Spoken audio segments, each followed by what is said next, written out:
আসসালামু আলাইকুম everyone, welcome back to my channel beauty.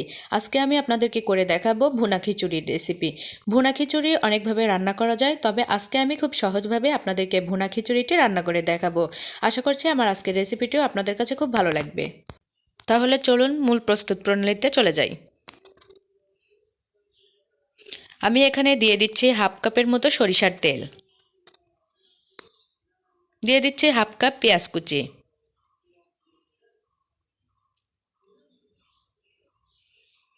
দিয়ে দিচ্ছি 1/3 কাপ রসুন কুচি এবং 8 থেকে 10টি কাঁচামরিচ আমি ছোট করে কেটে নিয়েছি। ঝালটা পছন্দ মতো নিয়ে নেবেন। এবার সবগুলোকে আমি হালকা বাদামি করে ভেজে নিচ্ছি।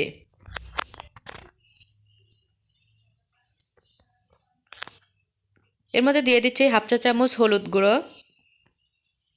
1 চা চামচ ধনিয়া গুঁড়ো,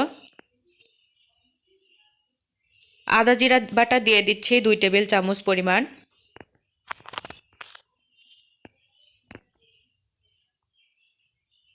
সবগুলোকে একটু নেড়ে নিচ্ছি যাতে মশলাটা নিচে না লেগে যায়।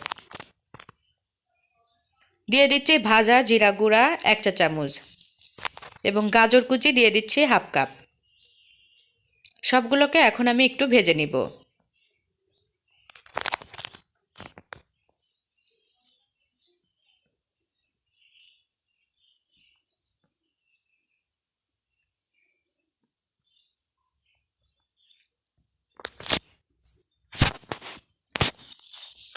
সবগুলোকে কষিয়ে নেওয়ার পর আমি এর মধ্যে দিয়ে দিব চাল।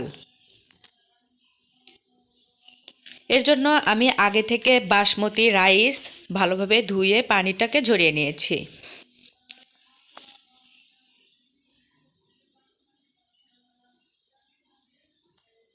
এবার আমি চালগুলো দিয়ে দিচ্ছি।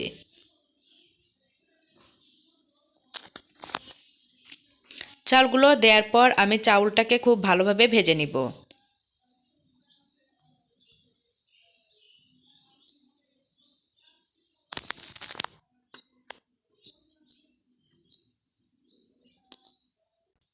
এবং আমি হাফ কাপ পরিমাণ চাউল দিয়েছি এবং হাফ কাপ চাউলের জন্য আমি এখানে 2 কাপ পানি গরম করে নিয়েছিলাম। পানিটা দেওয়ার পর আমি আরেকটু নাড়াচাড়া করে এর মধ্যে আমি কিছু মশলা অ্যাড করে দিব। দিয়ে দিচ্ছি 2টো তেজপাতা, 2টো কালো এলাচ, 5টি সাদা এলাচ, 3 থেকে 4টি দারুচিনি। এ পর্যায়ে আমি হাফ কাপের মতো দিয়ে দিয়েছি মসুর ডাল, দিয়ে দিচ্ছি ধনিয়া পাতা কুচি। দেওয়ার পর আমি এটাকে ঢাকা দিয়ে রেখে দিচ্ছি। 2 মিনিট পর ঢাকনাটা খুলে আমি এর মধ্যে দিয়ে দিচ্ছি গরম মশলা। গরম মশলার মধ্যে নিয়েছি আমি 4টা সাদা এলাচ, 3টা দারুচিনি, 2টো কালো এলাচ, 5টা লবঙ্গ, 3টা গোলমরিচ, জয়ফল, জয়ত্রী, সবগুলোকে আমি একত্রে বেটে নিয়েছি এবং দিয়ে দিলাম পরিমাণ মতো লবণ। লবণ দেওয়ার পর আমি এর মধ্যে সবশেষে দিয়ে দিচ্ছি হাফ চা চামচ পরিমাণ ঘি। এবার খিচুড়িটাকে আমি খুব ভালোভাবে নেড়েচেড়ে নিচ্ছি যাতে সবগুলো মশলা সবগুলো খিচুড়ির গায়ে ভালোভাবে লেগে যায়। এখন ঢাকা দিয়ে আমি খিচুড়িটা পানি বসে যাওয়া পর্যন্ত রান্না করে নিচ্ছি।